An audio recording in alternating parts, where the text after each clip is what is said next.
Brian, we met at a pastoral fellowship that you've helped organize. That's true. In this area. So talk a little bit about how that started. It's been going now, what, about a decade or so, something like that? Yeah, we're in our 10th year actually, as we're recording this. And it started out with 3 close friends that we would just spend time together, and we enjoyed one another. We'd have lunch together. And as we spent time together, we started to realize that, one, we were benefiting from the fellowship, the camaraderie, the stories of ministry that we each had, the struggles we were having, the joys we were experiencing.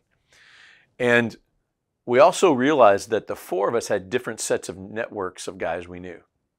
And when we kind of realized that we all had friendships that others didn't have, that we thought, well, why don't we take our friendship that we have and maybe try to bring all these guys together? And that's really what birthed this Pastors Fellowship that now we've done for about 10 years.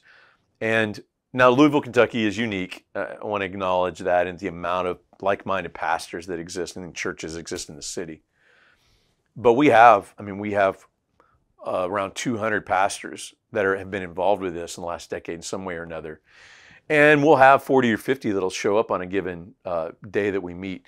We'll meet 5 times a year, so we spread it out. You can do it too often, and you don't get the same response. We had 5. We do Tuesdays, lunch, and then a teaching, and our ministry Practical Shepherding has funded it.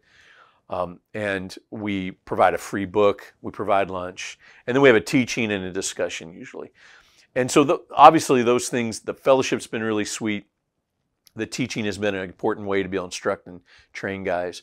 But I would say, James, the most fruitful thing to come out of this in a decade is the fellowship and the networking. Guys are meeting people that pastor 5 miles down the road from them that they didn't even know were there. And I would say that's the true fruit of this, that we're bringing guys together that wouldn't find themselves otherwise. And I think that's one of the main reasons to have pastoral fellowship. Well, free books and Right. free food. Right. Those always appeal to us. Yeah. But our relationship, we're sitting here today and working on this project, and all of this really blossomed because a friend of mine out in the town I pastor, about 40 miles away, invited me to come to the pastoral fellowship. And then, it was actually the day you were telling your story about going to Auburndale. So isn't that interesting providence? Yeah. Yeah, that's you're one of many examples of both that we can both share. And so think about the multiplication of that. You're talking 40 or 50 guys now coming together and showing. You're a part of pastor fellowships.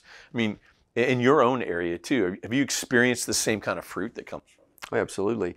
And it's a relationship with a person who's like-minded and also just shares the struggles and the different challenges that we face.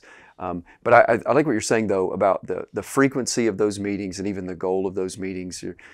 They're infrequent enough to build some desire for it. And then also the tone, the tenor of those. Provide a little bit of instruction, but really just provide a moment for men to come together and eat together and to talk about not so much the details of their ministry, just broadly, though, to share friendship.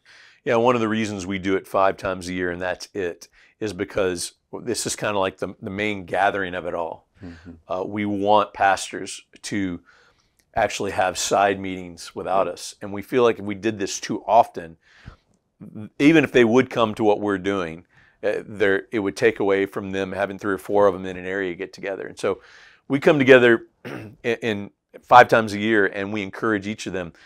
We're not getting together for 2 more months, so make sure you find somebody to get with. And man, the stories I hear over and over again of guys having lunch together, and if there's one single goal in pastoral fellowship, it's to remind each other that we're not alone in what we go through, and we're able to do that regularly with this.